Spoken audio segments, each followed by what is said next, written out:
This video is gonna be about inking dies with no ink. So what I'm gonna be using? Crayons. This is kind of like an old-fashioned method for imprinting the numbers on dies. This is the way I learned it more than 30 years ago when I started into role-playing games. And I see that many people don't know about the system or don't use it. I don't know if it's considered something to be kind of old-fashioned, but I think that it works pretty well because first, you don't have to be really precise about how to go about the numbers. You don't have to take a pen and kind of go like very detailed and carefully trace all the numbers. You can actually be kind of sloppy.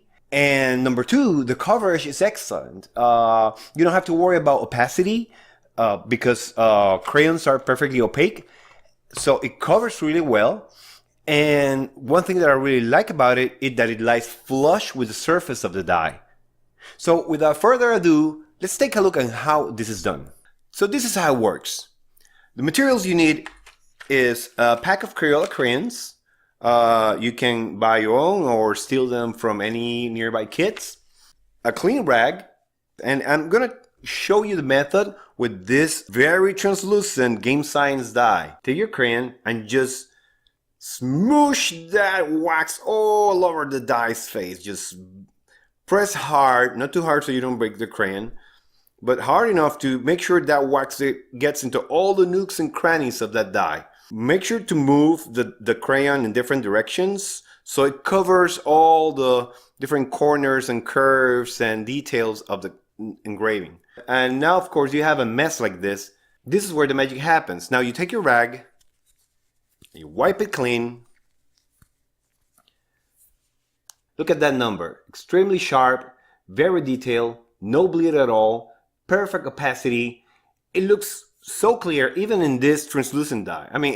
The results are crazy good. The fun thing about this is that it's not a permanent thing. If you don't like your results, you can grab something like this, and I like to use these. This is like a SIM card remover from cell phone, and you can just take that ink out just like that. Just like that. It goes out. Let's try it with blue, dark blue. And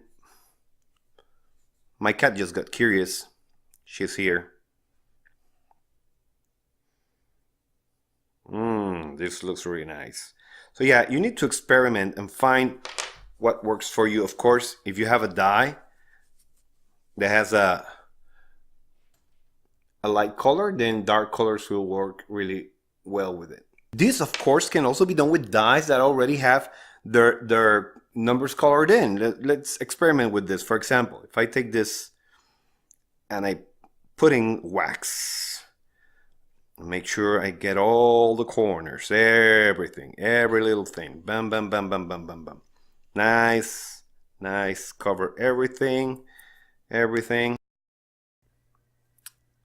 Look at the end result. It looks factory. Look at that. Number is flush against the surface, very opaque, and just looks fantastic. So you can even change dies that you already have and give them your own color combination.